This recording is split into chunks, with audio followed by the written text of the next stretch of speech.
Senator Schumer singing a very different tune.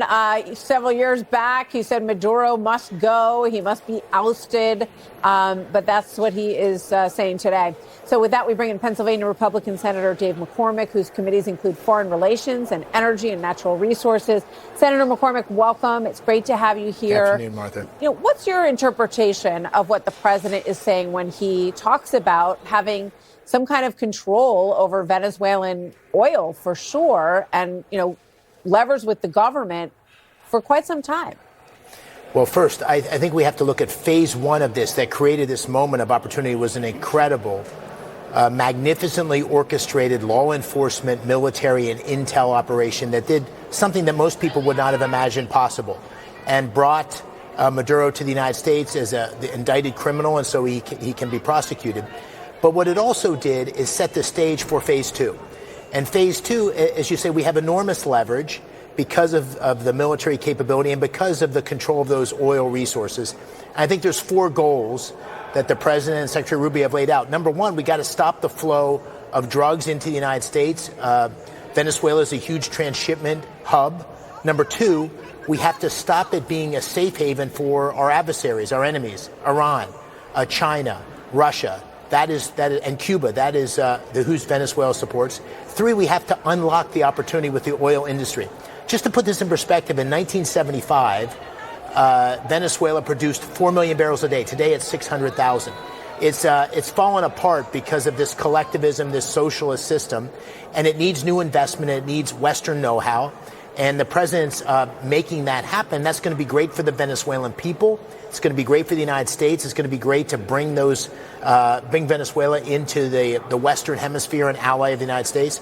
And the fourth is a path to democracy and self-rule by the Venezuelans. That's going to take a while. I'm not sure what the exact time frame is, but it's outcomes-based. It's goal-based. And we've got the leverage based on what the president's done to help accomplish that for the Venezuelan people and for the Western Hemisphere. Well, we just showed some charts while you were speaking, Senator, that show that Venezuela has the largest reserves in the world, and yet they rank at the bottom when it comes to production because they're, terrible dictatorial government has basically robbed the people of Venezuela of the richness of their resources and let a lot of this stuff rust over. And this will allow American companies to tap into that. And hopefully that will benefit the people of Venezuela, as the president says, as well as the people of the United States. You talk about the bad actors who have had a foothold and really, sort of right in our hemisphere, just to the south of us, Cuba, China, Russia. So that game changes a lot now, and it changes definitely with regard to Cuba in terms of the oil that they will get. If they're cut off, I'm not quite sure what's going to happen to Cuba. Right. But here's Chris Wright saying that we will not be cutting off the oil pipeline to China, and as much as 80% of Venezuelan exports are bound for China. Watch this. No, we're not going to cut off China.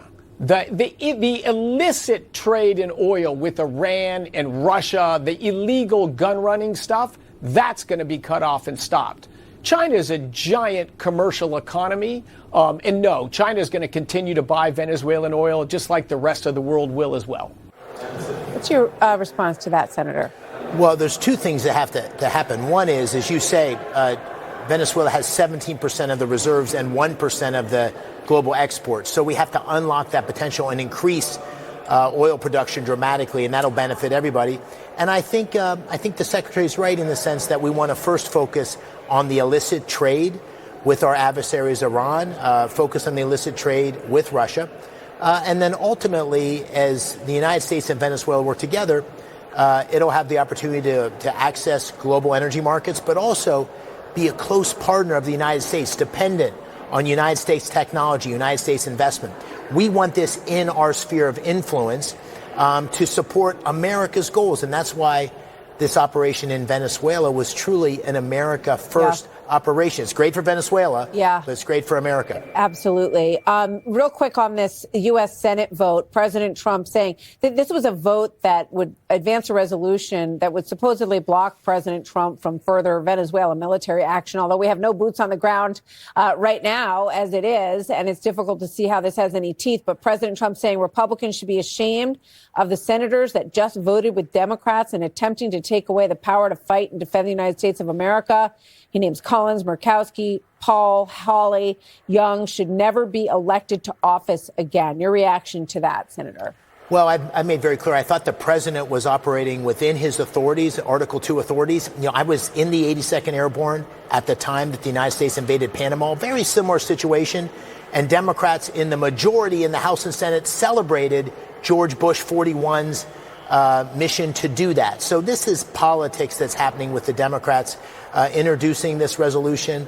For my colleagues that voted for it, I disagree. We're going to have debate on the floor next week, and I'm hoping that we'll persuade them that was taking us in the wrong direction. I ultimately don't think this is going to go anywhere, but I think it's really a political effort by the Democrats. Chuck Schumer, as you referenced earlier, had been a very strong pounding the table just a few years ago that we have to take out Maduro. Now we have a president that does it, and he's complaining. It's amazing that we, live in a place now where people who supported ousting Maduro can't just say, thank goodness the current administration, the president had the first one to actually have the guts to take this bold action. And as you point out, a brilliant military execution of this operation. So, Senator McCormick, thank you very much. It's always great to see you. Thank you.